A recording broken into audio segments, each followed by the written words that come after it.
Hey, what's going on everybody? This is Alvi from Techitron, and you're watching my review of the Walton Primo RM3S.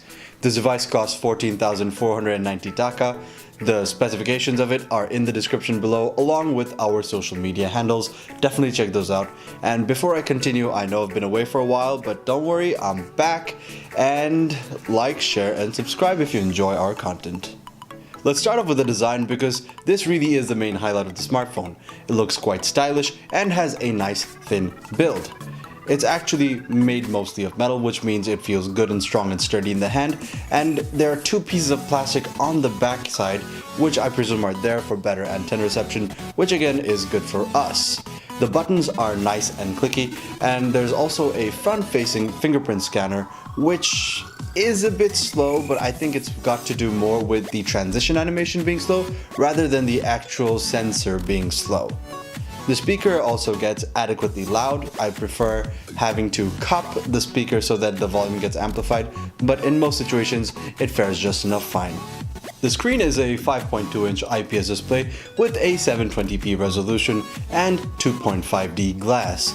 Now at 14,490 taka, I know a few of you will be disappointed that this isn't full HD, but in all fairness, this is actually a pretty good looking display. I would have liked the brightness to be a bit higher, but in terms of color correctness, viewing angles, and even the overall sharpness, everything actually looks quite nice, and so I really can't complain much because this is a good 720p panel. The heart of the RM3S is a 1.3 GHz MediaTek processor coupled with 3 GB of RAM and 32 GB of built-in storage. Now, I found in my experience of using this device that this is adequate specifications for multitasking and decent enough gaming. Don't expect to play anything super hardcore or with intense graphics, but on low graphics, all my test games such as GTA San Andreas and Modern Combat 5, they all ran well enough. So you can get a nice enjoyable experience out of them, but as I mentioned before, keep the graphics settings low. A big plus point for the smartphone is the large 4000 mAh battery. I found myself consistently getting 1.5 days of use out of it, and on days where I conserved my battery a bit more, I could stretch to 2 days. Now, most people who don't use a smartphone too heavily will easily make it through 2 days of use, so the battery life, definitely something that I loved about this device. The main camera is a 13 megapixel BSI sensor, and the secondary camera is an 8 megapixel BSI sensor.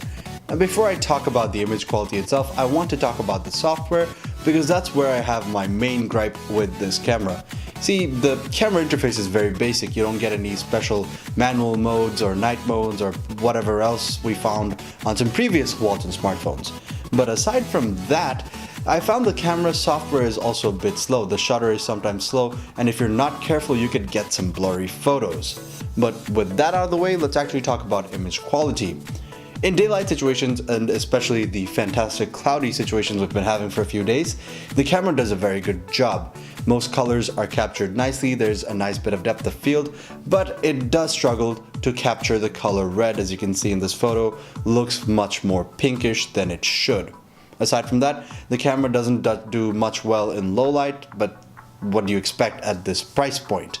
The front-facing camera is also quite decent for selfies, and overall I don't think you should have any problem sharing these on social media. Excuse my extremely sweaty face, it was a hot day. The last thing I want to talk about this device is also the one thing that I dislike the most about it, and that is the software. Now,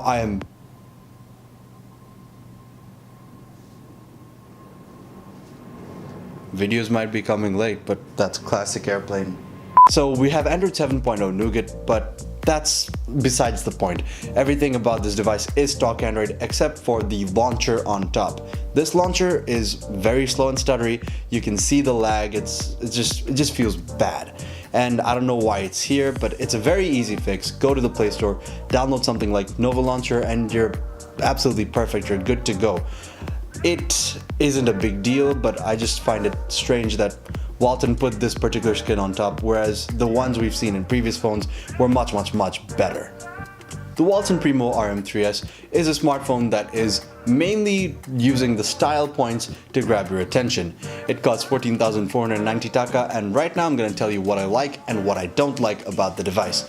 I'll start with what I don't like. First of all, that skin I was talking about. It's slow, go to the Play Store, download Nova Launcher, problem solved. Second thing, I think the camera interface and the camera software needs to be improved so that we get some more freedom of customization, some more freedom when we're taking photos.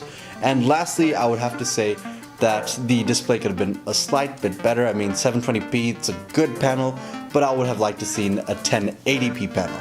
But let's move on to the good sides, and there are plenty of those. First of all, it's a stylish phone, it fits nicely in the hand, and it's got very good build quality.